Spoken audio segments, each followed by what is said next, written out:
কোরবানির কথাটা এবার বলি একটু, এরপরে তরজমা বলুন। কোরবানির বিষয়ে দেখেন, শুধু একটা উদাহরণ শুনেন। কোন মুসলমান কোরবানির 3 দিন অর্থাৎ 10ই জিলহজ কোরবানি হয়, যেদিন আমরা কোরবানি করি এটারই কয় 10ই জিলহজ। তো কোরবানির দিন এবং তার পরের 2 দিন, হুজুরের মোবাইলটা সাউন্ড ইয়া করে দেন তো, সাউন্ড ইয়া করে দেন তো।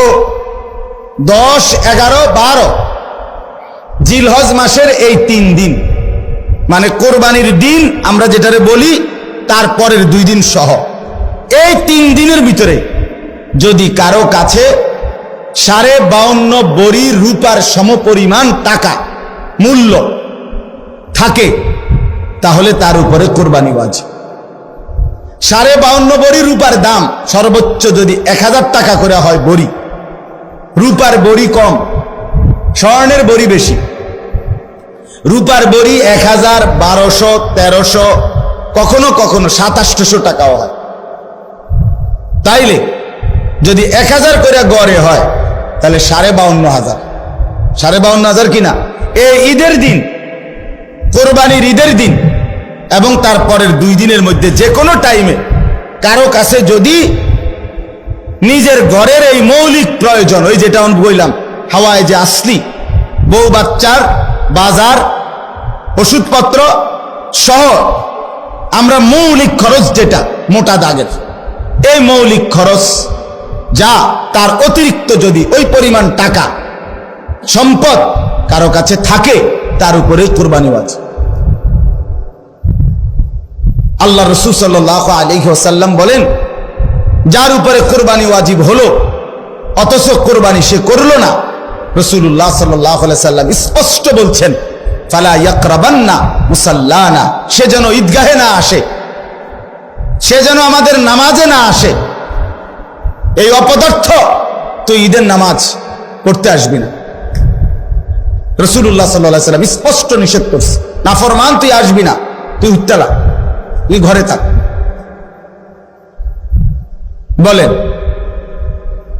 তাইলে জিলহজ মাসের এই 3 দিন, কোরবানির 3 দিন, মনে করেন আপনি গতকালকেও আপনার কাছে টাকা ছিল না, কিন্তু আজকে কোরবানির দিন বা তার পর দিন সকালবেলা আপনি একজনের থেকে 70,000 টাকা পাইতেন, এবারে আজকে দিছে টাকা, ভাই তাই সেই ঈদের উপলক্ষে এই টাকাটা আজকে দিছে।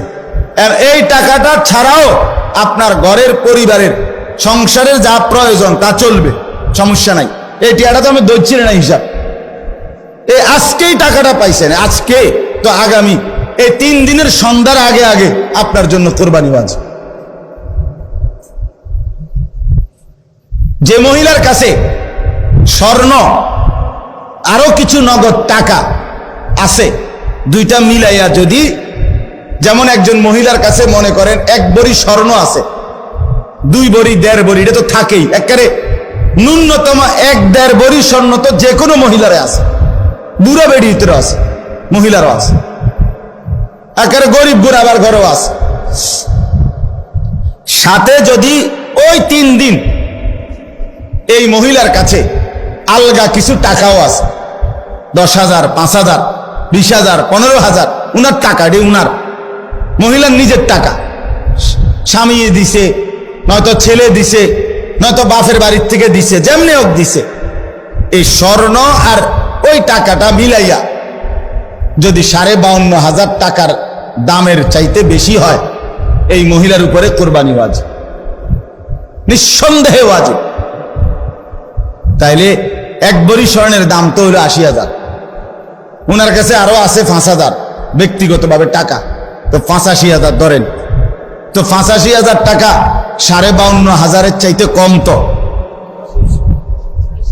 তো তাইলে এই মহিলার উপরে কোরবানি ওয়াজিব হলো কিনা? কই আমাদের সমাজে কয়জন মহিলার কোরবানি দেয়? বেড়িতে গুস্তও না খাবায়, কিন্তু কোরবানি কো,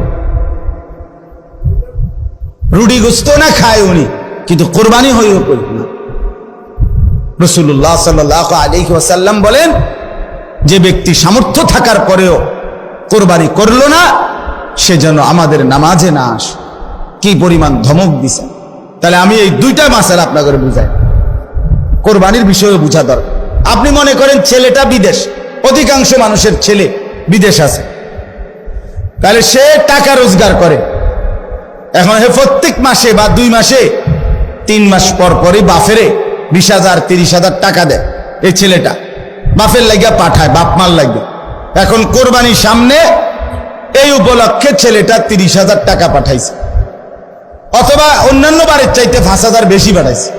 ধরেন আগে পাঠাইতো সবসময় 30,000, যেহেতু কোরবানি এই জন্য পাঠাইছে 40,000। কথার কথা 10,000 বেশি পাঠাইছে। এখন এই টাকাটা দিয়া ছেলেটার মা এবং বাপের কোরবানি করছে, বাপমার নামে কোরবানি দিছে। এখন ছেলেটা, তার কাছে তো টাকা আছে, তার তো এই শুধু 30,000 টাকা না, তার কাছে তো তার ব্যক্তিগত জমানো টাকা আছে।